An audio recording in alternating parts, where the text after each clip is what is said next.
Out with us and get ready for the good fun that is to come. Here goes. The recording it is. All right, here we go. In 3, 2, 1. Okay, one thing, Christopher, I'd like you to not drop down so fast on the descend because it's making your head bounce. Today's winners will receive a beautiful Joy Junction watch with the letters PGF.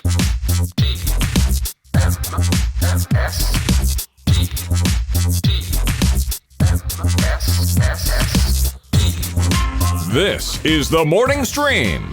Is it over yet?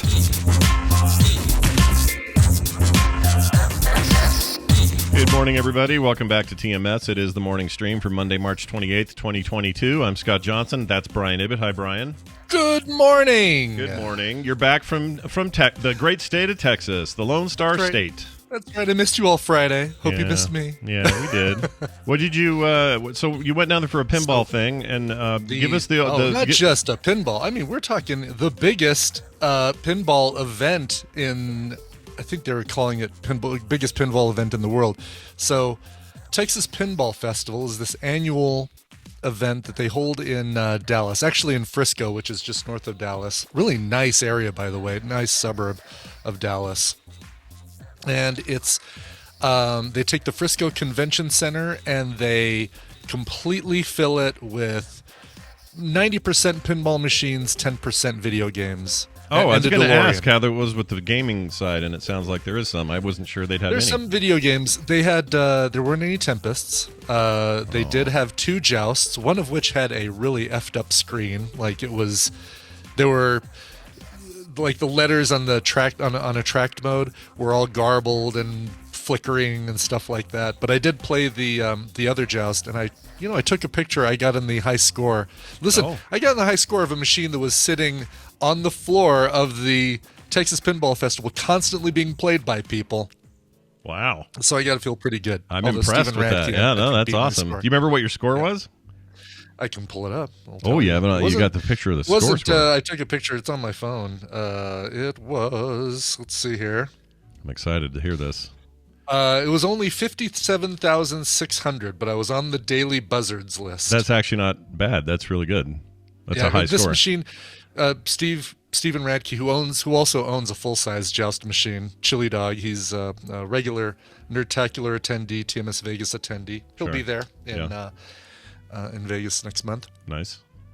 He said that he knows what the dip switch settings are to rank up the difficulty. You open up the machine, rank up the difficulty, and it increases the frequency of buzzards or their ability to go above, or the pterodactyl comes out sooner or whatever. Ugh. He says, it was definitely cranked up to a higher difficulty than the default. Oh, and you still did 57K. That's really good. Still did 57K. So that's awesome. The dip switch is in there. I wonder if there's one to turn off the pterodactyl forever and forget it exists, because I freaking hate it.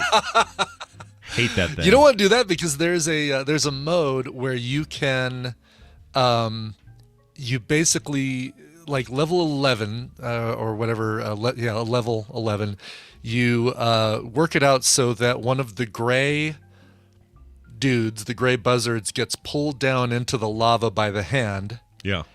As a pterodactyl is coming out. And as long as you do that, you'll just get nothing but a steady stream of pterodactyls that will all go to the level where you just where they run into your lance with their nose and go and die. Wow. Okay. And so you can just basically rack up unlimited points by sitting there and just positioning yourself back and forth to get the left side pterodactyls and the right side pterodactyls. And oh man, you just named a thing I'd never heard of about that game, and it's my favorite arcade game. Either.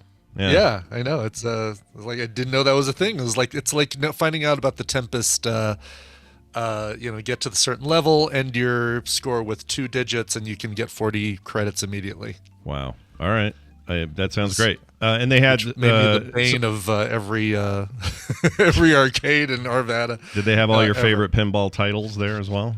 They did, yeah. So big shout out to the folks who were out there, TMS fans, Rusty and Shelley, who were the ones who brought Tina and I out there for this thing. They are just the nicest people ever. They're also going to be in Vegas, so you'll get a chance to meet them. But they are pinball experts, nerds, like they know this stuff inside and out, but then they're also like partiers and they have a lot of fun. Bobby Ann and Barry were there. We had cigars. I did a little Twitter of me puffing out some smoke out of a cigar. Nice. Stephen Radke was there, Jay and Angie. So some really good machines. There's a brand new Weird Al Yankovic. It's a modular machine, which means you buy the game, the whole pinball machine, but then it's also modular. You can take out the Weird Al Yankovic chunk in the back and replace it with a different chunk to make a different game. And the ramps in the front of the machine stay the same. And there's a video underneath it that has like, that tells you what your objectives are and things like that. Okay. Interesting. So it's still like a $4,000 or $5,000 game, but this is like their first dip into franchise with this thing, so this is where it might actually take off. So if you want to get a machine, you don't have a lot of space, you could do one of these, and then when you're tired of playing Real Yankovic, you take that module out, set it aside, put this other module in for a little while, play that, and wow, that's cool. There was a line that was the only game that was brand new to this festival. Everything else had been out for maybe 3 months, 6 months, or whatever. But a lot of it was new to me. They have a Mandalorian game that is fantastic. Oh, yeah, I heard about that one. They have a brand new one that's based on Halloween, the movie, the Michael Myers movies. And here's what's cool about that. So you've got all of your gates and your ball launchers and stuff like that all over the playing field. Right. You'll fire the ball into like a drop, where it goes in a hole and disappears, and you're thinking, all right, well, I'll wait a few seconds, and then it shoots it back. So you're kind of watching that hole to see where it comes out.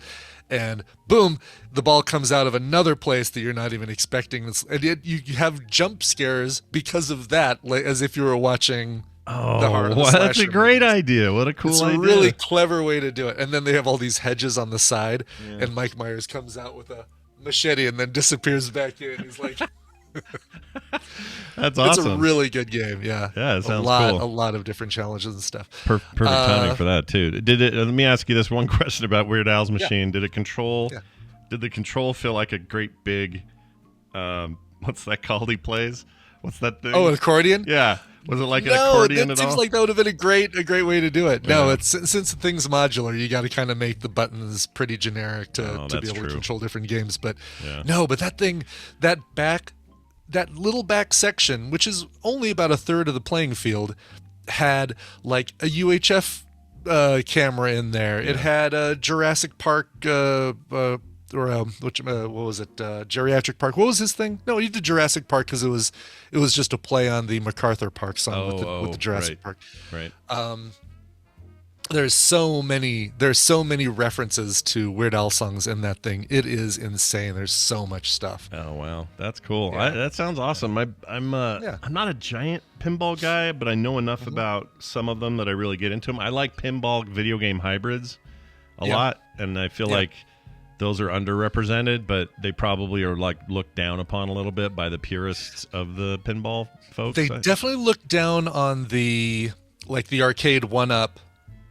Like the machine I have, the Marvel arcade 1-up machine I have. Although, oh man, this one got me. Like being there this weekend and finding out that there is a very easy flash mod. This is a good thing to talk with Steven about because he has one of these as well. Yeah. A very easy flash mod that will allow you to load every arcade 1-up game on there, and even another a couple mods where you can have every like Zen pinball, the Zen games that are made for iPads and tablets and stuff, right? And I put hundreds of games on there. So I've got I've been playing the Marvel one, playing it to pieces, but now I'm excited to say, all right, let's throw Star Wars and Mars Attacks on there and all these other ones. Yeah, no, that's cool. Yeah, I like those. I personally like those, but I'm always afraid to say that in front of like pinball people because I think those are. Oh yeah, no, they're definitely those full-on video machines are definitely looked down upon among members of the pinball community. Yeah, you gotta have the mechanics. That's the whole point. Big mechanical. You gotta have flippers, and you gotta know like. Oh yeah, I took the auto sensors out of those bumpers because they were only at 4 amp, and I wanted them to be a 6 amp to really shoot the ball across to blah blah blah. Yeah. So there's This is definitely a show that is a little bit made for people who love pinball, who just want to go and play a bunch of games, but more made for people who own a lot of games, bring them to these shows to either sell them or show them off. There were a lot of completely custom pinball machines. There was an Elf custom pinball, like a one of a kind. There was a Elf movie. Elf movie. Got it. There was a Star Trek. This is the coolest one. So there was the original Star Trek pinball machine, 60s. Yeah, the old Kirk-looking one with the way old school looking that machine. Way old school, and it's one big flat playing field, no ramps, no fun stuff like that. This guy took one of those. He owned multiples of the Star Trek machine. He took one of those. He flipped all of the stuff on the table, which I don't know how you do with some of this stuff, because it's like, well, here's this set of targets. You can't just like flip them upside down. But he made a mirror universe version of the Star Trek pinball machine, changed the back glass to have like Spock with a beard and the different outfits and stuff. Cool. That's rad. He replaced the score lights with the Nixie tubes, numbers in Nixie tubes, so it looked all steampunky. Incredible work.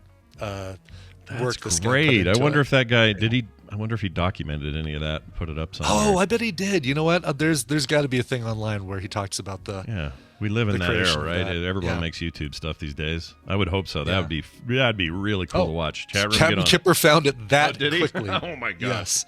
Yeah. He's not. Look, he has the rank of captain for a reason. He finds stuff real fast. That's right. He is Captain Kipper. Yeah, so there. That's the machine right there. It is seriously one of a kind. That's the only one in existence, and it was on the floor there. Fully functional, plays fine. No plays janky. Just fine. Yeah. Wow. Yeah, and that's awesome. Yeah, it's so good. So anyway, and this is a place where dealers like say, oh well, I'm trying to sell this Wizard of Oz machine.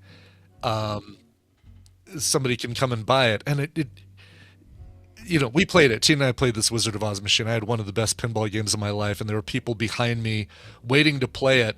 Then I'm like, oh, they're going to be so pissed off because I took such a long time on this machine that I was walking away. This lady goes, dude, that was a nice game. Oh, wow. Nice. Like, yeah. Yeah, locals, man. If you look at the price tag on it, it's a $15,000 Wizard of Oz pinball machine, right?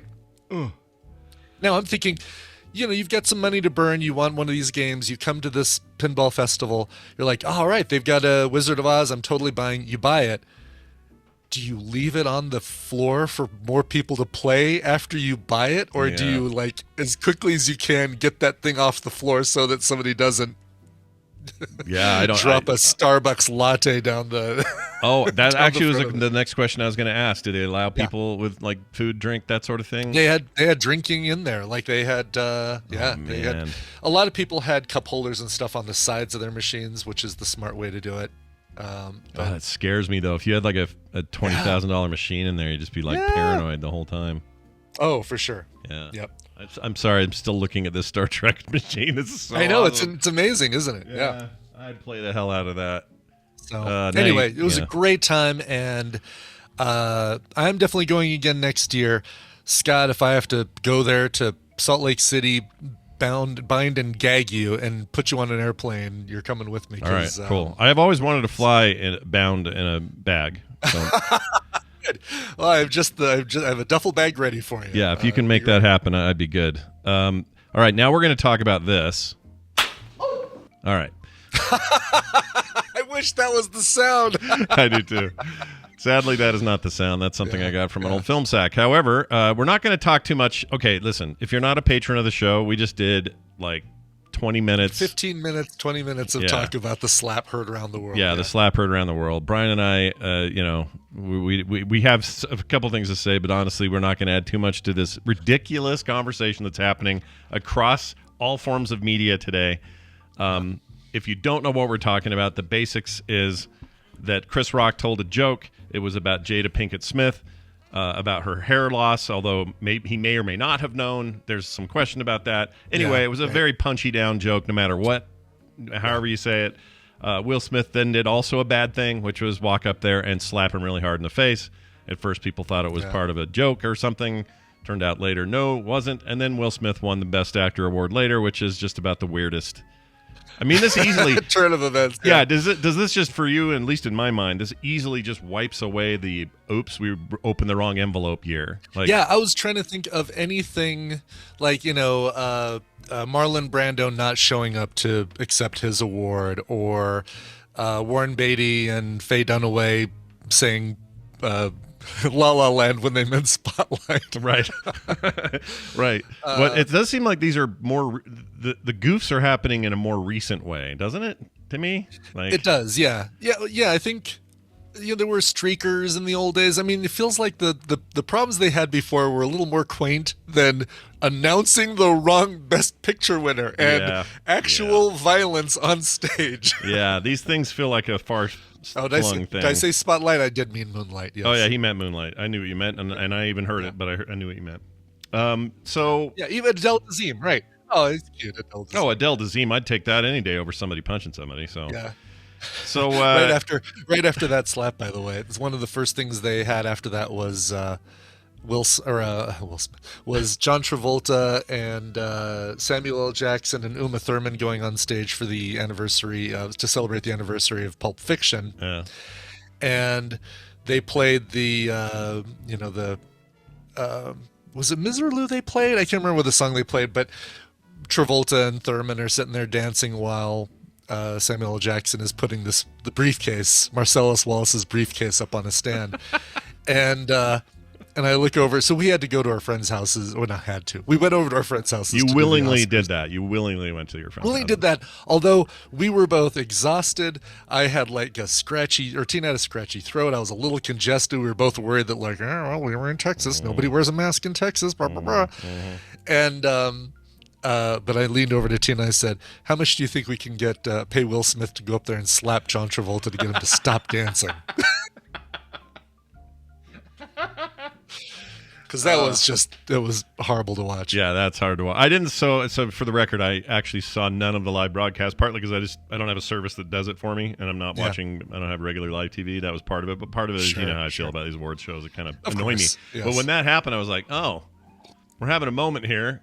I wish I could see this. But don't worry, the internet delivered. I immediately got to see it. Oh, you can see the entire thing, the entire Oscars ceremony via YouTube and different clips and stuff. Like watching Tony Kotzer's acceptance for Best Supporting Actor for Coda is a moment you don't want to miss. I did see that. That was awesome. That was really Jessica cool. Chastain's acceptance for Eyes of Tammy Faye is worth seeing. Don't you think that whole room deserves an Oscar for pretending so well that nothing had just happened after Will Smith smacked him?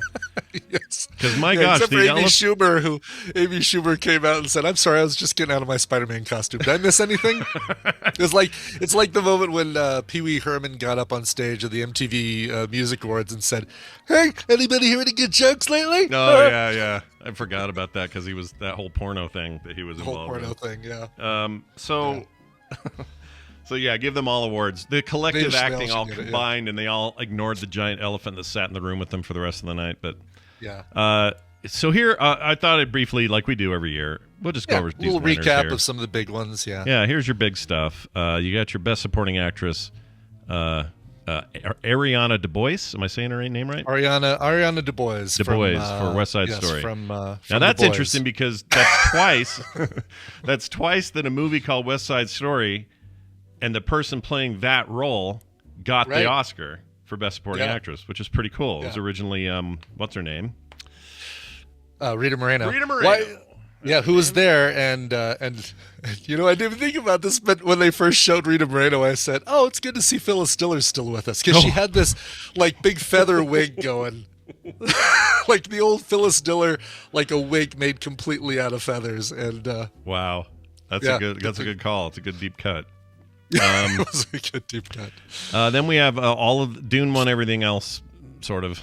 They won everything that was technical. Certainly, Dune did the. I'm gonna invoke for a change. I'm gonna invoke the Mad Max Fury Road. But Dune did what Mad Max Fury Road did the year that it was nominated for Best Picture, is win all of the technical or most of the technical Oscars. Yeah, which is, numbers wise, it cleaned up.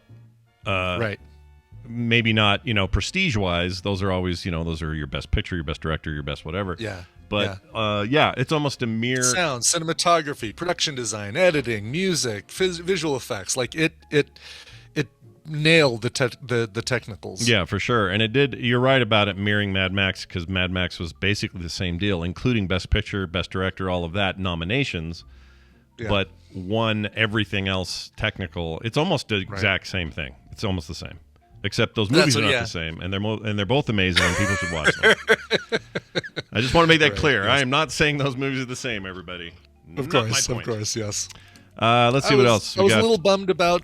Belfast won for Best Original Screenplay. I'm glad it did, because Belfast is excellent. But I am kind of bummed that Licorice Pizza didn't win that one, because if there was any category that it had a chance in, it should have won the Best Original Screenplay, because it was so good. I still need to see that. That one's not streaming yet, is it? Licorice Pizza. Licorice Pizza is rentable, I think. But gotcha. All right. But I maybe throw $5 at that this weekend or something. I don't know. You should, and you should see Belfast, because it's fantastic. I mean, it deserved. It also deserved to win, and it deserved to win what it did. I think that was. Didn't it have 2 categories it won in, or just one? I guess it just won Best Original Screenplay. Now, I've not seen. We normally don't focus much on makeup and hairstyling, but I've not seen this Eyes of Tammy Faye thing. But I assume they did really good work. They must have. But aren't they just replicating bad makeup? Because that's what she's famous for. That's such a tiny aspect of that. And Eyes of Tammy Faye might end up being my recommendal this week if I don't get through this other thing that I'm watching quickly enough. But there's the aspect of all right, Tammy Faye and her whacked out Bizarro World makeup thing, and they replicated that perfectly. But they also did an incredible job making Jessica Chastain look age appropriate for the different eras of Tammy Faye Baker, or Tammy Faye, whatever she was before Baker. Yeah. Not to mention Andrew Garfield. I guess he was finally. It's good to see that he actually got to be in a movie in 2021. But Andrew Garfield, making him look like Jim Baker, and they did an incredible job of that too, and making Vincent D'Onofrio into Falwell, and God, it was that one did deserve best makeup, because of all of that incredible aging and making people not look like they're just wearing old person makeup or young person makeup. Yeah, there you go. All right, well, that's good. Let's see what else we got here. Live action short went to The Long Goodbye. Animated short went to The Windshield Wiper. I think you had 2 different picks there, didn't you? I had 2 different picks. I thought I had one for live action documentary short. Me and Randy went head to head in the last film about that. Who wins that? I said Audible should have won the documentary short subject. I still stand behind it, although Queen of Basketball is excellent and also deserved to win. So Randy did win that one. Oh, that's the one he picked then? That's the one he picked. Right. He picked Robin to win the animated short, and I said one of these that has animated boobs and Ween should win, and one of the ones with animated boobs and Ween won. But it wasn't. I was thinking Affairs of the Heart would be the one with animated boobs and Ween would win. But the Boobs and Ween winner of the year. Yeah. But both of those, go seek those out, people. Those are on YouTube and Netflix and Vimeo and stuff like that.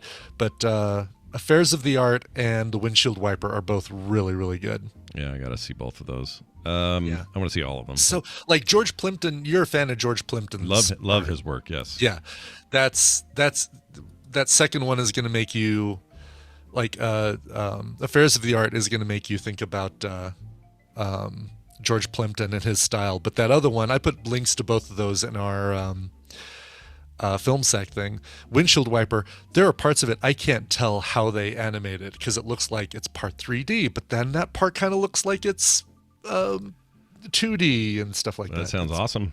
Sounds like my jam. Good. Encanto won the Best Animated Feature. You got visual effects for Dune again. Best Supporting Actor, is it Tony Kotsur? Is that how you say it? Kotsur, yeah. The first male deaf actor to win. First male deaf actor to win. Best. Isn't he the first? I thought it was first deaf actor. Period. No. No, Marley Matlin, who was also in Coda, won for right. Children of a Lesser God. Right. That is a really good point. Yeah. That's awesome. That whole moment was great. It's a little bummer that was overshadowed a little bit by the big slap, but whatever. Yeah. Drive My Car won Best International Film. You ended up liking that, right? I did like that. It's a long movie, and afterwards you feel like you've watched Uncle Vanya and Drive My Car because it's 3 hours, and you don't even get credits until 40 minutes in, opening credits. That's a long time. It is a long time. Let's see. Best Original Song went to No Time to Die from No Time to Die. Oh, it was good. Yeah. And Phineas and Billie Eilish performed it live on stage and brought down the house. It was a great performance. Good for them. Go from making weird music in your bedroom to mega superstar. I know, right? And you have to keep reminding yourself, like she's what, 19 or 20 now or something. Yeah. She's just a kid, and really. She's just got so much ahead of her. Oh yeah, she's got a whole life of this. So don't F it up. No pressure. Exactly. Stay cool. Stay grounded. Yep. Billie Eilish. Jane Campion given the award by the one, the only Kevin Costner. Like to mention that. His old doddering speech beforehand. It was pretty doddering, but I love him and I don't care. Yes, I know you do. And he was talking about Westerns and seeing his first adult movie. I love the fact that he said it that way. It's like, oh, wow. All right. What, where are we going with this? Yeah, Costner? I just wanted to hear him talk about the Mariner Waterworld a little, and he didn't do it. Anyway, went to Jane Campion for Power of the Dog, which everyone thought was going to sweep everything and didn't. Which is interesting. I thought it until the recent Coda resurgence with the Writers Guild Award and the Producers Guild Awards both going to Coda. I thought Power of the Dog was the lock, and then once Coda started getting those, it's like, all right, I'm switching mine to Coda. So just to finish things, that we pretty much mentioned everything else. Just to finish that up, there was another race here that nobody talks about very much, and we're going to hear all about it next time Apple has a keynote. Yes, right. Apple put money behind and produced a movie that got an Oscar before Netflix did, and Netflix has been trying to do it for years. They are the first streaming service to get a Best Picture award. And Netflix has been trying for years for that. The Irishman, the freaking a million of them. They were just like trying to get him in there, and they came close. Lots of nominations. This one just won. This is one that they found at Sundance and picked up, and then said, "Here you go." So Utah connection there, and bam, there's your movie. And I want to see it more now than ever. I just keep hearing wonderful things. I still haven't seen it, but I want to watch it. Yeah, it's really, really good. I think you're the one that first recommended it. I did the first show. recommendal on it, and then Randy did a emphomental to emphasize his recommendal of it. Ooh, I like emphomental. We got to write that down. Emphomental. That's not bad. Yeah, I just put links to Windshield Wiper and Affairs of the Art into chat for folks to go check out. All right, very nice. Okay, real quick, I need to register one very fast complaint. Mixers, 12-year-old mixers should never die. Mixers should not die ever. They shouldn't break. I saw that headline. I was like get-togethers with people talking and chatting with just 12-year-olds? Is that? I wish it was that. I wish it was a kitchen mixer, a cake mixer. I wish it was anything but my sound mixer. But my sound mixer, after 12 years, still thought it was your cake mixer. Nope. You're like KitchenAid or something. Nope. In fact, if you notice today, people watching live, and Brian, I'm not wearing headphones. There's a reason. The new mixer, which I overnighted, doesn't quite route my audio the way I need it to self-monitor. So I have some stuff coming today that should remedy that. But for today, I can't do it this way. So I'm having you over some speakers. It probably sounds fine, but. Sounds totally fine. I wouldn't have noticed, and did not notice you weren't wearing headphones. That actually was kind of preferable. I mean, right? it is, and I may, I don't know, who knows? I may stick with it, but I was just annoyed because this happened right before TWBD. Turns out some capacitors were leaking, and I think it's because I never turned it off. It's just on all the time. So when that power's on all the time, you're basically stressing those the entire 12 years. Shoot, my Mackie is on all the time. Now you make me worry. I know. I see. In this new one I got a new Behringer, and it doesn't have a power switch. You have to unplug it. So now I'm worried. Yeah. I might put one of those like Internet of Things outlets on it so I can just tell the A word to turn it off. Mm-hmm. Anyway, it's been annoying. There's my complaint. All right. Let us call Brian Dunaway. Let's have some fun. Let's get... Oh, geez. What have I done? This is wrong. Hold on. Hold on. I started the film sack call like a dumbass. Hold on. And you know why? Because I was in there and I saw your name, and I'm like, because I was looking at your post. Yes. You were saying, and then I went in there, and your name's there, and I'm like, oh, well, I'm in the right place. This is all fine. Yeah, that's fine. All right, Randy. And Randy's sitting there in Hawaii going, "Why am I getting a call from Film Sack? I'm on vacation. It's 2:00 in the morning here in Hawaii." Look who it is. It's our old pal Brian Dunaway joining us all the way from South Carolina for another Babble Royale. How's it going, Brian? Oh, hi, Scott and Brian. How are you guys? Good, man. We're good. How are you? Doing fan-freaking-tastic. Wow, that's we good. took so long to get to you. I had to blab about... It's every year after the awards, Oscars, it's always later and later. I don't even know why you have me on the Monday after. Whatever. Hey, our lives wouldn't be good. It just doesn't feel like a Monday if we don't talk to you, Brian. I agree. It doesn't. I agree with that. It's good to have you here, God. though. I hope you're well. Big thanks to Dunaway, actually, last night or yesterday afternoon. I bugged him on Discord. I'm like, hey, you around? Yeah. Get on there and help me test this thing. So nice. He and I spent an hour testing my damn mixer, and that was really nice of him. So thank you. Of course. We always do it. We've been doing our troubleshooting for 15 years or more 15 now, or 16 years, yep. 2005, trying to work out Skype stuff. Remember that? I remember that. Yeah, this won't be our last tech rodeo, nope. I'm sure. We live in that rodeo. All right. It's good to have you back. Of course, today Brian's going to present another game for us. Hey, Brian, what are we doing and how are we playing? Welcome to the Morning Half-Asses, a trivia game where I'm actually going to be giving you guys the answers. I'm giving you 2 a category and 6 possible answers, 3 of which are correct and 3 that are incorrect. Depending on how confident you 2 feel with the category, you can provide 1, 2, or 3 guesses, but if you get any wrong, you get 0 points for that round. If you guess 1 and you get it right, you get a point. If you guess 2 and you get them both right, you get 3 points, and if you guess all 3 correctly, you get 5 points. So, the player with the most points after 3 rounds wins the prize for their contestants. We need them. I've got them. I pulled them randomly from members of the Tadpole that aren't here to listen live. So, Scott, you're going to be playing for Amos from Wasilla, Alaska. I know Amos. That's cool. All right, Amos. He can see Russia from his house. Brian, you're going to be playing for Lisa Z from Buffalo, New York. Oh, the other coast. All right. Coast. One coast to the other. All right, let's get to this. She cannot see Russia from her house. No. She can't. If she can, there's trouble. Yep. Yeah, exactly. That's right. Lock her up. All right, so let's get to first question. I'm going to give you your category and 6 possible answers. Let's start with this one.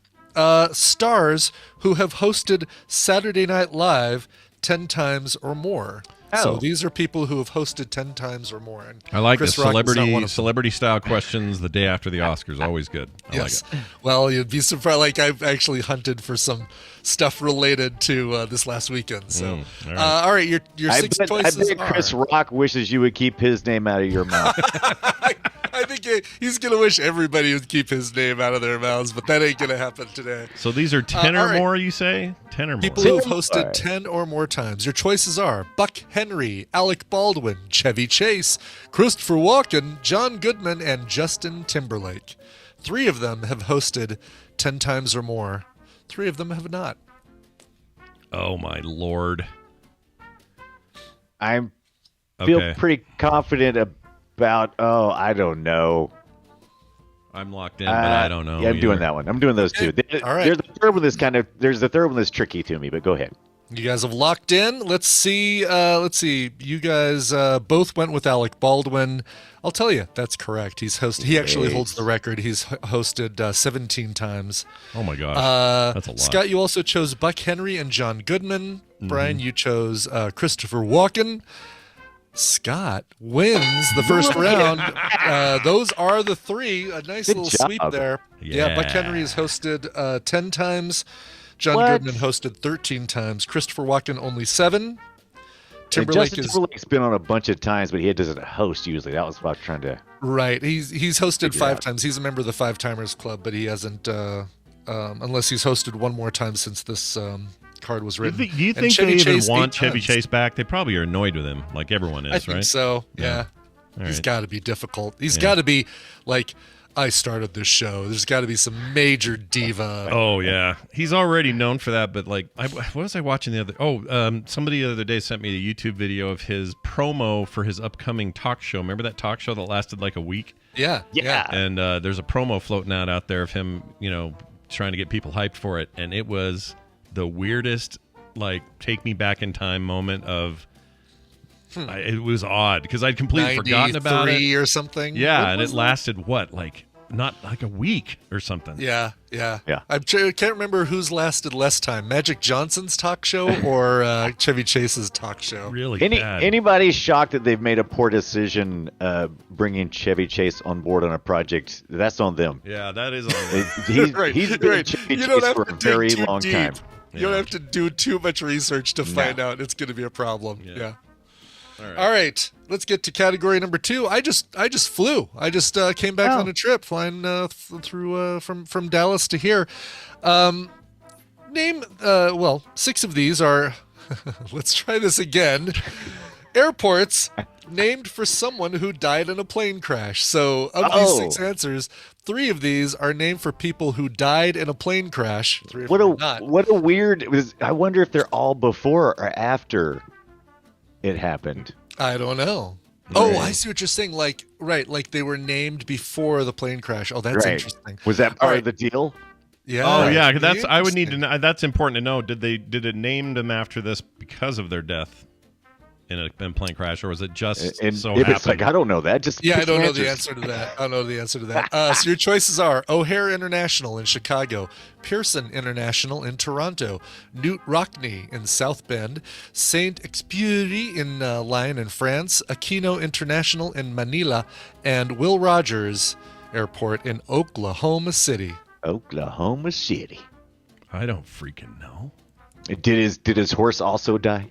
Plane crash. Right. Yes. There should be a Big Bopper. He never met an airport he didn't like. Yeah. We need Big Bopper International. That's what we need. All right. Brian is locked in. Scott is still deciding. I'm just gonna lock in. I don't know. Okay. All right. I did one. This is interesting. Neither of you have chosen the same one. O'Hare. Brian Dunaway chose O'Hare in Chicago. That is named after somebody who died in a plane crash. However, all of your other choices, Pearson International and Newt Rockne, neither of those are. Saint-Exupéry in Lyon is named after a person who died in a plane crash. And Will Rogers. I did not know he died in a plane crash. Interesting. I didn't either. Yeah. I almost chose Will Rogers, and then I chose Newt Rockne, and I don't know why. I don't know why I didn't choose the right one. Well, it doesn't matter. Right. I failed. Yeah. Newt Rockne, boxer, but I don't know how he actually died. Wasn't he a boxer? Yeah. What was Newt Rockne? I don't know. He was a character on the Flintstones, wasn't he? Is that? Yeah. Anybody who had the name Rockne? Oh, football. They say in the chat. Okay. Football player. Okay. Thank you. Yes. Well, you shouldn't play football on a plane. That's on him. Yeah. Oh, he didn't die. Okay, never mind. Yeah. Gotcha. All right. Oh, he didn't die. He's still he's not still alive. He just died some other way. He has to have, yeah. All right. All right. Football player. Yeah. I got corrected by five or six people there for that one. Yeah. All right. Well, we just had an awards show. So how about this one? Awards that are no longer given out. So these are awards. Okay. 3 of these are not given out anymore. The Edgars, given out for mystery writing. The Genies for Canadian movies. The Cleos, given out for advertising. The Obies for off-Broadway theater. The Patsies for animal performers. And the Vibe Awards, given out for R&B and rap. Oh, my Lord. I know, we have both Gknee and Cleo in here. What a great, that's weird. Weird. What a great, yeah. So, there are 3, though? Like there are 3 of these are no longer given out. Okay. So this is just like the other 20 times we've played this? There's just the 3? Just the 3? Is it just the 3? Did you change it up for this question? by chance? And they're just 3. All right, Three. I'm locked. All right. Let's see what we got here.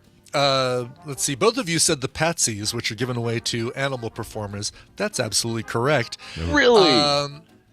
Brian, you also chose the Genies. That one is correct as well. And Scott, you chose the Vibe Awards, which is also correct. Which means Scott gets 3 points for having 2 of them right. The Obies, however, the Obies are still given away for off-Broadway theater.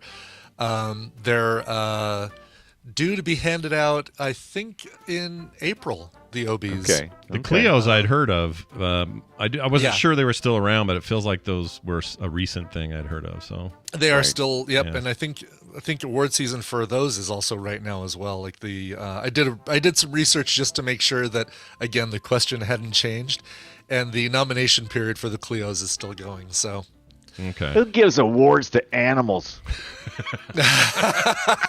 Right? Yes. I mean, there's so much blowback on that. I'd be like, let's just pretend like we're not using animals in any entertainment. Well, I'm pretty sure that's what happened. Such a great job of performing this year that Trigger gets an award for best horse. I'm pretty sure that if you win the award, there's going to be some complaining that we worked you too hard. I'm pretty sure you're right, though. I'm pretty sure that's what was the demise of them. Is that just we're parading these animals and making them do things that aren't exactly good for the animals, maybe. So why celebrate that? I don't know. I could be wrong. But yeah. I'm curious if the Vibe Awards had a little battery compartment and a switch that you could turn on.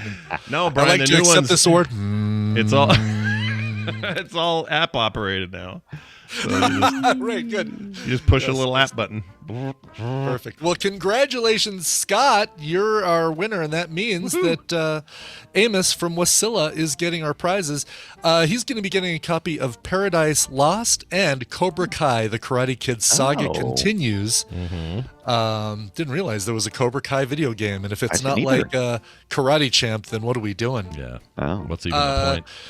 But Lisa Z from Buffalo, New York, you're going to be getting a copy of Gemcraft, Frostborn Wrath. I do not know what Gemcraft is, but I'm sure it's good. Those other two, Paradise Lost especially, is a very good game. I just want Amos to remember this because he also works with Tom on DTNS, and when I'm there Wednesday, maybe he can, he can, I don't know, he doesn't give me anything. He's fine. He doesn't have to do anything. You're totally fine. But he takes amazing photographs, by the way, chat room. If you've never seen Amos's photos, he goes out with his drone and does like these insane Alaskan stuff. Yeah. Okay, I've seen that. I've seen his work. Yeah, it's very, very good. Quite the photographer guy. Podcaster too, and he did they were in charge of the charity thing you and I did last year for what's the name of the show? I give him a pimp if I could remember the damn show. It's called the Don't Take Any Guff Pot. Nope, it's the shit. I don't know what it is. I forgot the name. It's good, though. He's a good guy. Sorry, Amos. I'll do it tomorrow. So good. You don't want to miss it. He's not in the chat, so I can't clear this up.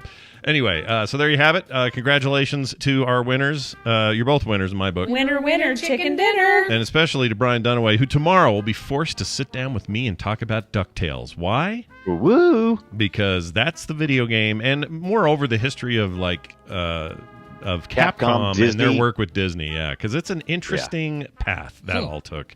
It is. And a lot of people see that as like the moment of, they're going to have a long, fruitful relationship until they don't, which also has an interesting twist to it. So anyway, we're going to cover that. There are a lot of people who really, really like the NES DuckTales game. Does it hold up? And then there's people like me. And then there's people like you. I kid. I love it. Yeah. So that's tomorrow on another episode of Play Retro. Get that wherever you get your podcasts. Brian Dunaway, is there anything else you'd like to tell us about or say? I'll be playing DuckTales tonight at 6 p.m. Eastern Time on the Twitch channel. I'm Brian Dunaway. I just went to get a drink and spilled halfway down my front, so I'm just... What is your problem today with spilling drinks? I don't know. You almost spilled a tea? I almost spilled this tea on my keyboard, which would have been a total nightmare, delay of show problem. I would have to go get another keyboard. So that didn't happen. But then this one, I actually aimed the bottle at my face and went to the side, and it poured down my front. It's good stuff. Bye, Brian. All right, he's out of here. Wow. We're going to take a break. When we come back, our good pal Steven Schleicher will swing on by. Going to have a little chat with him. And he may have an opinion on the Will Smith, Chris Rock thing. I don't know. He's not much of an award show guy, but... I know he'll have an opinion on the modding the Marvel Pinball game. Oh, he definitely will have that. I guarantee that. Yeah. And also, if you're like me, when you see Timothée Chalamet... All I see is the kid that once did Xbox 360 mods in 2008 on YouTube. Did he really? Because that's what he used to do. And it's very hard for me to separate those two images. So I just see this like young, early high school dork. Yeah. And yet he's, he's young Atreides is going to save the world and Arrakis itself from the evil empires, Right. He's going to go F a peach. He's going to go call me by your name. Or an apricot. Sorry, apricot. Apricot. Yeah, we got to get call me by your name tourists out there that are just about to type an email to me. Yeah, save your ones and zeros for another time, everybody. That's right. All right, Brian, let's take a break. When we come back, all that, let's do a song. What do you got over there? Yeah, this one goes out to Dennis, who emailed me and emailed the artist to get permission. Super cool. This is a performer who goes by the name Autumn Sky Hall. She's a non-binary. She's also non-Barry and queer folk artist from California. She began her writing, eventually touring at 15, and then a few years ago, 2005, released her EP called Diminutive Petite and All Witches and Singing, an album just right out of high school. Absolutely amazing. This is her favorite song that she's written today. It's to date. It's called My Anxious Brain and My Broken Heart. She and the band are currently practicing up for recording sessions around town to keep the creativity alive, working on the next musical chapter in her life. Here is Autumn Sky Hall with My Anxious Brain and My Broken Heart. County Clerk John Ariola's employees are supposed to sell license plates and handle other business for Metro government. But when News Channel 5 Investigates made a surprise visit here behind the blue curtain inside the employee break room, this is what we found: Metro employees playing slot machines. So is this real money? No. No? You need to eat the burger.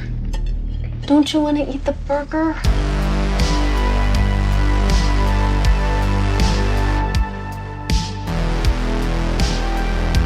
This is the morning stream, and we're gonna need a bigger boat.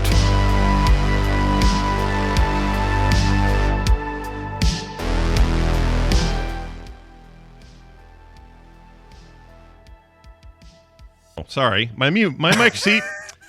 This is the problem. Is that mixer? That's mixer stuff right there. Anyway, yes, it's my damn mixer again. Because I usually, if I'm muted, I can tell that I'm muted, right? But now, right, it's all stupid. I hate it. Anyway, hey, sorry about that. Hey, Brian, who is that again? Yes, that is Autumn Sky Hall, who pronouns she, her, they, them, with the brand new song, My Anxious Brain and My Broken Heart.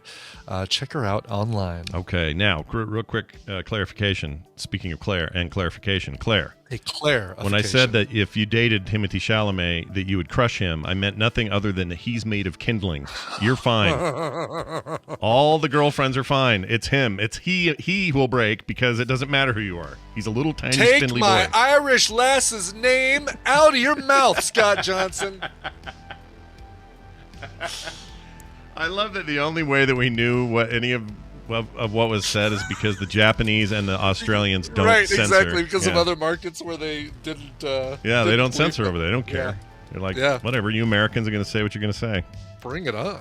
Yeah. All right. What are we doing now? Oh, Steven, that's what's up. Now I'm all screwed up from this. Okay, here we go. I found it. All right, here we go. Major spoilers. He's on his way. He's sitting there waiting patiently. Cool. He has things to say. Oh, they didn't censor it in Ireland either, Claire says. Oh, no, Ireland didn't? Well, of course not. They shouldn't. They're all excited about Belfast being nominated for a bunch of stuff. Yeah. So.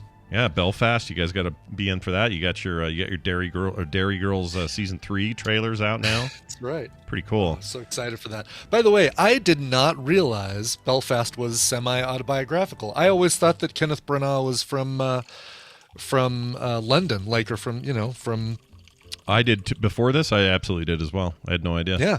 Yeah, but that was he was that little kid growing up and semi-autobiographical. His dad going off to London to work, and somebody said yesterday, it made me laugh. They said it must be some sort of slight that he got nominated for a screenplay that has nothing to do with Shakespeare after a career of doing nothing but Shakespeare, and then losing to King Richard. Yeah. Oh, jeez.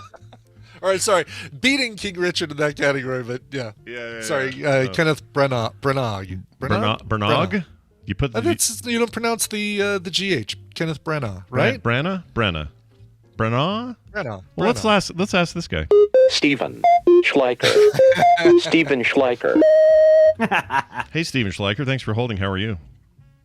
Oh, hi, Scott. Hi, Brian. Hi. Oh, nice hello. to have you here. How would you pronounce his name? It's Branagh, right? Branagh. Yeah. Branagh. Okay. What did I say? Did I say something different? I thought you said it right. Branagh or something. I don't know. Doesn't matter. Maybe I put the emphasis on the wrong syllable. Maybe I thought you said it the right way, and then Claire was fixing us. So who knows? Oh, did I put an R? Did I say an R? Kenneth Branagh? Branagh. No, I so did not. Really? Oh God. Branagh. Maybe I was, did a little New York thing there. Branagh, you know. Why not? Or even the British. They put a lot of R's on things that don't belong there. Well, anyway, speaking of a guy who puts R's where they don't belong, it's Stephen Schleicher. Just kidding. You have an R in your name, and it's fine. Oh, hi, Scott. It belongs in there. Stephen Schleicher. It's good to have you back. I wondered. I mean, I think you're like me. You're not really a award show watcher. I don't watch award shows anymore. What'd you think about all that last night? It was pretty nutty. Pretty crazy. I was about to go to bed, and then Twitter exploded. I was like, okay, let me see what was up. No, you cracked me up, sir, because when the punch happened, the first tweet I saw was your GIF of the guy going, "Time for go to bed" or whatever. And I thought this is the greatest use you've ever made of that GIF. It was incredible. No, I was literally getting ready to go to bed when that happened. So. Yeah, that timing was impeccable, sir. But then you had a few things to say, and I agree with you. Your whole take, like the joke was bad. It was assault. Number one, it was assault. Yeah. Chris Rock could press charges if he desires. I don't think he will, and Probably there not. will nothing happen of this beyond a lot of people clucking their tongues and wagging their fingers. Now, the other thing that a lot of people have jumped on me about was comedians should stop punching down, and some people are like, "Oh no, he was just roasting a celebrity. That's totally different." It's like, no.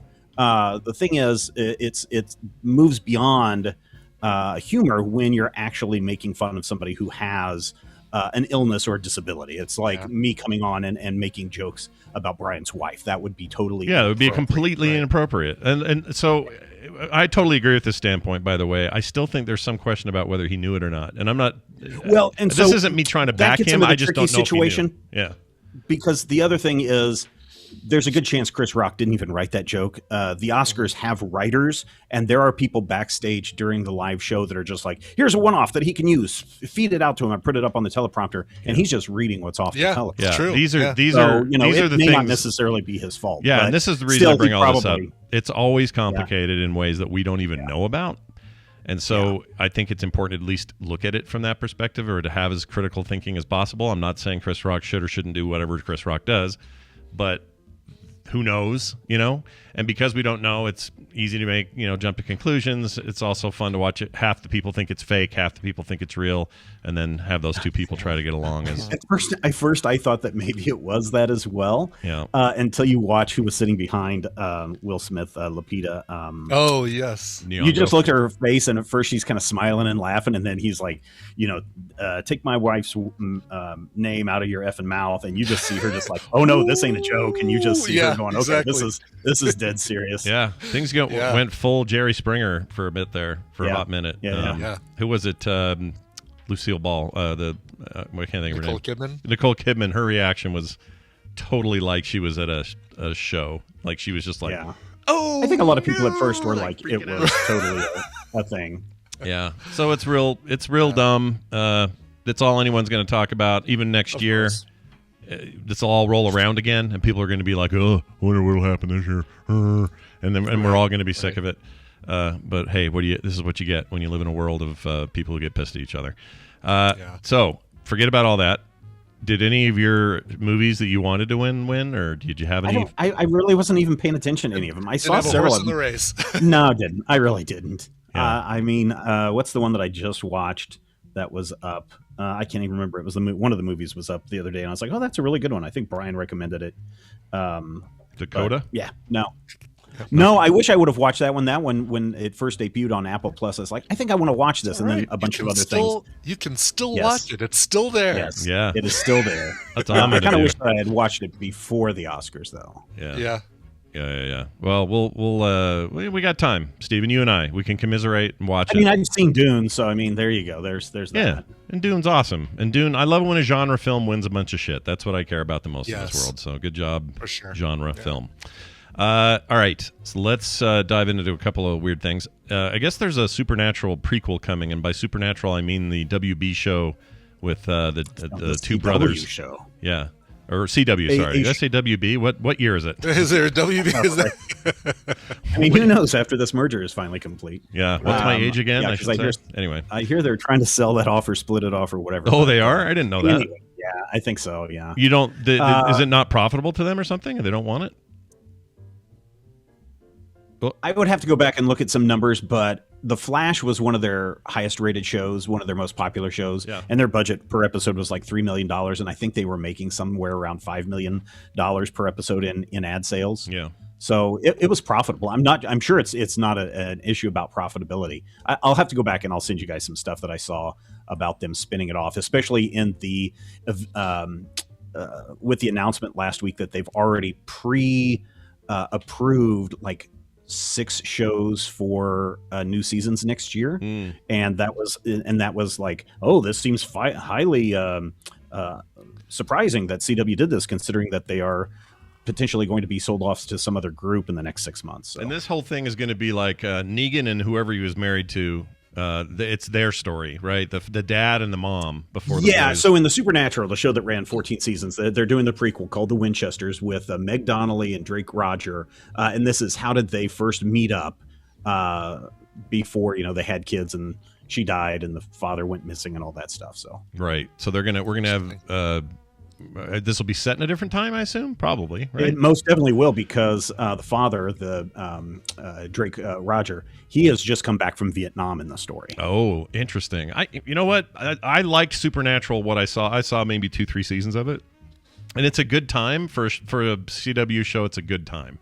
It's less about pretty people and more about kind of X-Files-y sort of week-to-week stuff, and I enjoyed it. Yeah. Obviously, it was a huge hit and lasted forever, like 1 million seasons of that show. What was it? 14 seasons. Yeah, it went on forever. It was a really long one. Yeah.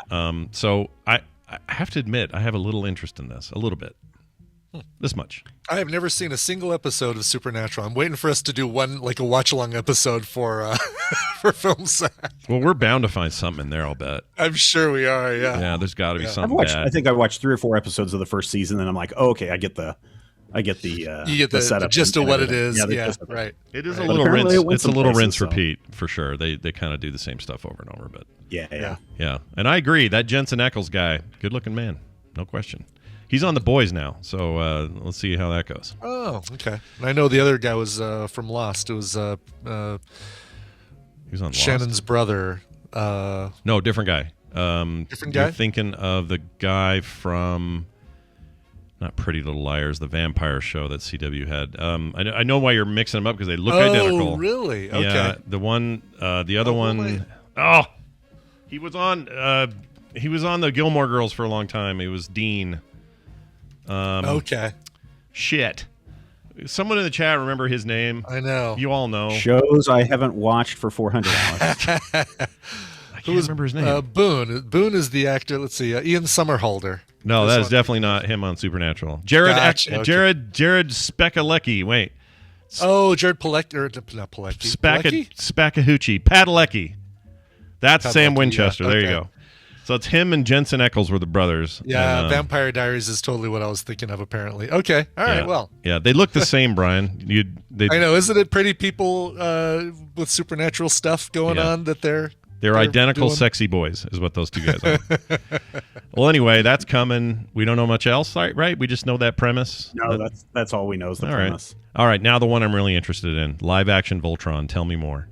Oh man, if you can't get enough of your giant robots, kaiju monster action, it looks like DreamWorks is going to be bringing the Voltron series to a live action series to a Netflix subscription near you. Oh, there's one right here then, right by me. My TV plays the Netflix subscription. Yeah. Wow. Do we know anything about cast or anything? All we know is that it just started pre-production in the writing stage, and so we'll see how far it moves. Oftentimes you can even get the entire series written or several scripts written, and they can still say, no, we're not going to do this, and pass on it. But the animated Voltron series was very popular on Netflix, so it would not surprise me that they go ahead and give a green light to the live action. First thing my daughter says in the chat is Murray better be in it. She's referring to Reese Dave. What's his name? Reese. Shit. The What We Do in the Shadows werewolf. Murray from Reese Darby. Darby. Yeah. Because he's in the animation. I doubt he's in Yes. this. I doubt he's in this. But I do can't love wait it. to start watching that. I hear so many good things about it. I will be interested in your take on that, Brian, because really? I see what they're doing, and it's interesting, but I got like 3 episodes in, and I was like, I think I'm checking out. Really? Wow, okay, interesting. And that's even before Taika Waititi shows up in it. Yeah. Wow. Oh, so he's not even really in the first 3 episodes. No. Taika Waititi's Blackbeard or whatever. Blackbeard. He plays Blackbeard, Yeah. And he's producer on this, showrunner, right? That's the deal. If you want to see a really good Taika Waititi produced show, it just won a bunch of Golden Globes, or at least one Golden Globe. It's the series about it's Reservation Dogs. Oh, yes. That show is excellent. I still haven't seen it. I need to watch that one. That's on Hulu, right? I think it's on Hulu. Yeah.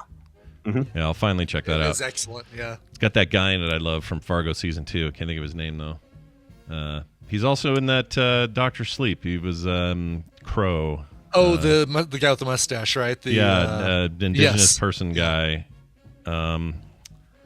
He played Hansi in Fargo. I can't think of his name. He's amazing though. I love that guy. I could watch him do anything.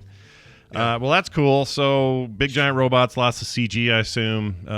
I would hope so. Hopefully, or actually, what would be better is if they did it and it was just somebody in a cardboard suit fighting a rubber monster against a whole foam core city laid out before them. That would be awesome. When I was a kid, I thought Voltron was the single coolest thing that could ever happen to anything. And now I see it for what it was, which is a little bit silly. But the recent Netflix animated stuff is very good. Mm-hmm. Yeah. And there's no reason why they can't do it justice. So let's see. Let's see how you guys do. Steve, anything else going on at Major Spoilers we could tell the people about? They can follow?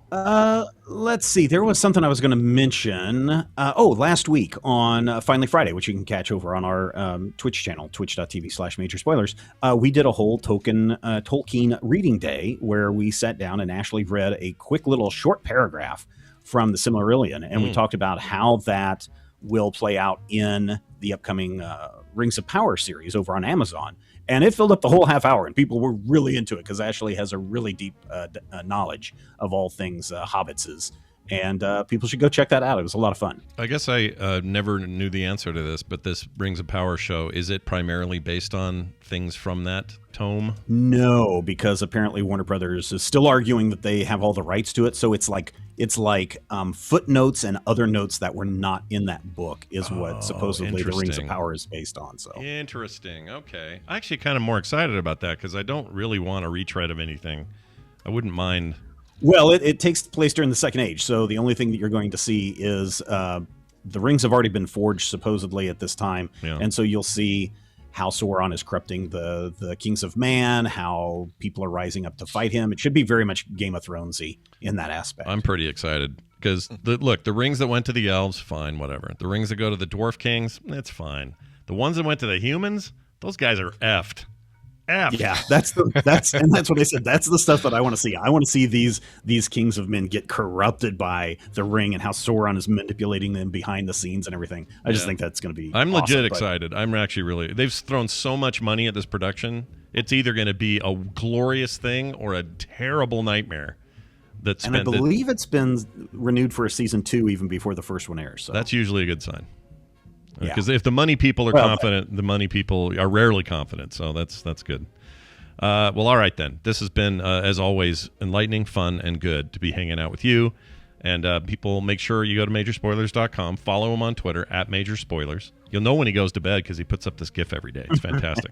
Time for go to bed. Yeah, it's as good as your stay hydrated thing. Oh, I already stole it from you. Say it real quick. Oh, thanks, Scott. Stay hydrated. Oh, okay, bye. I blew his famous line before it was time. Okay, what are we doing now? You know what I got here? I got me a mashup here. Cool. Technically, it's a bonus mashup, which means it's kind of pulled from lots of different times. It's a SBSA, which is... Well, it says TMS sing-along, but I thought, yeah, okay. What does the SBSA stand for then? Let me look real sing. Quick. Okay, S. Scott Bryan sing-along. Oh, okay. Right? I was like, yeah, it makes sense now that I see it. It's like, what is the SB? But yeah. That has to be us. Yeah, it's us. Yeah. It must be. All right, well, here it is. We're going to play it now. Thanks, Jamie, for this, and enjoy. Every day it was like clap, clap, clap. And how's it go? And I deal with the cups in this thing. That's how it went. Yeah. Thank you, Scott. Wow.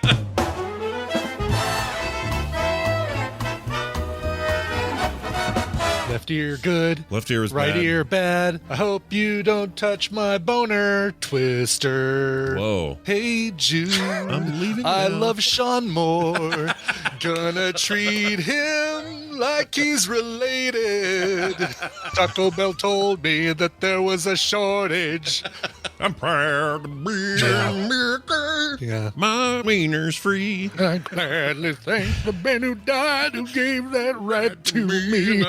And I'll gladly stand up. No, sit down. We can see your penis. To defend her still today. I love this land and there's something else. Yeah, you'll love this My guy name then. is Bill, and I'm here to say that I like to use karate in a normal way. I don't use it to fight. I don't use it to beat, but what protects my body when I'm walking down the street. Yep, hip it, hip it, hip it. Hello. It's me. Hello, it's me. Hello. That's not how that song goes. No, I got all three hellos going. Roni Boney's dance became popular after footage of the choreography done. Zubba Zubba. Let's see. Roni Boney. I love this Roni Boney. This article makes it. Here he comes now, say Roni Boney. Here's to good times. Tonight is kind of special. The beer will pour. Must say something more somehow. Wow. Panic on the streets of Laville. Catch the monkey, catch the monkey, catch the monkey. Yeah. Someone left the scorpion out in the rain.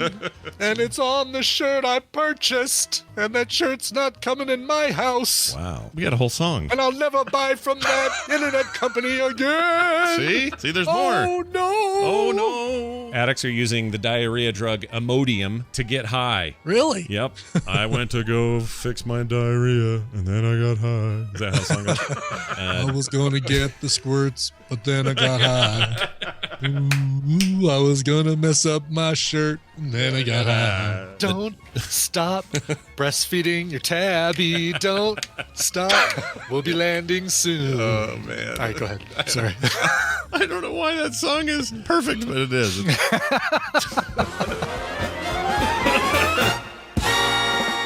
Another fine selection from everyone's favorite mashup master, Jamie. Boy, good thing I don't ever take a musical joke too far, folks. Yeah, never. Never, Look, never if you want to too get a far. good song, well, whatever, man. Your life is so musically inclined. You just can't help it. I understand it. I hear lyrics for everything, man. Yeah, that's normal, I think, for you. There you go. Thanks, Jamie, once again. Follow him on Twitter, TMS Mashups. He's a good guy. Puts up a lot of cool stuff every day, and it's always nice to talk to that guy. I think that's it for the show, I think. Yeah, we're done. You think? All right, okay. Yeah, we're done. A reminder, it's a good time to be reminded because the month's about to end this week. It's very last vestiges of March are upon us. And that means a couple of things. One, go to our patreon.com/TMS. That's patreon.com/TMS. And belly up to the bar now if you haven't before. Huge thanks to everyone who has. And then your other reminder is the Vegas thing is coming. So you've got to get out there and get your tickets and get your swag and be ready if you're coming. And if you're not and you still want swag, that'd be great too, because every little bit will help us make sure we're good on all our venue stuff. So head on over there to vivatmsvegas.com and check out all the information, including links to those tickets, said tickets. Okay? All right. Yeah. Get in there. Got to find out. I got to follow up today and figure out how many we've got so far, so we can start getting all that. Okay, cool. Yeah, I'll check and see how many rooms, hotel rooms, because I know we need to give some estimates to venues for the concert, live TMS. That I'm still my stress level of waiting for information to come from Sin City is like at an all-time high. Like, we're a month out. Yeah, Can you guys give me some information? Can you? Yeah. And it's not James and Svet's fault. It's these venues that are like, oh yeah, well I guess we could maybe take a look and see what the calendar looks like. And yeah, but James is easy. If I came to, in fact, let's just role play this for a second. Yeah. I come to James and I say, James, will you perform for us on one of those nights? And then James would say, Oh, yeah, it's all good. I could probably do that. Whatever. It's totally fine,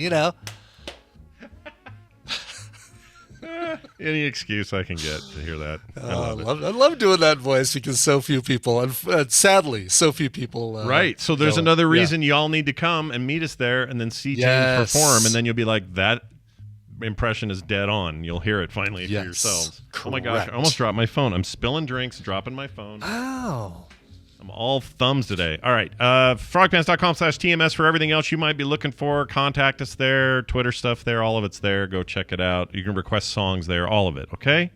So quit sitting on your thumb, more thumbs, and go do it. All right.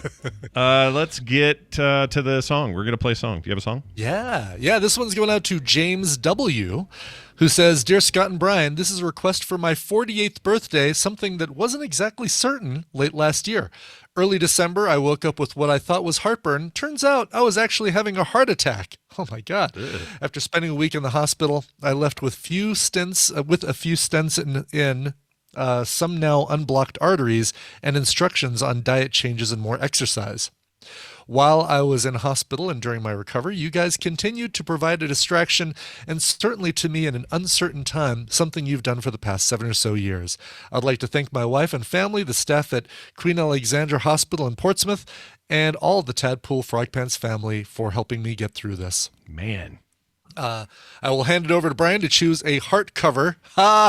Cheers, James. Nice. I see he's got a sense of humor about it. I respect that. See what he did there? Well, good. James, we are so glad you're still with us, and we will continue to make you laugh for years to come. So keep taking care of yourself, and we'll do the rest. Yeah, there you go. That's how that works. Yeah. All right. So Ann Wilson, no stranger to doing amazing covers. Since she went solo, she's been putting out some really cool EPs and singles and albums with a lot of really good covers on them. And her brand new album, which is called Fierce Bliss, which I think comes out in April, already has a couple pre-release tracks on it, which I have permission to play. Ooh. One of them is this amazing cover that came out of left field that I didn't even know existed until it came out, of the Eurythmics' Missionary Man. Here is Ann Wilson. This show is part of the Frog Pants Network. Frog Pants Network. Get more shows like this at frogpants.com. Oh. Konami. That is basically it. That was now that I know, I know. That was good. I'm glad he's all right. I didn't know about this story. I must have missed it on Facebook or something. I didn't know we had somebody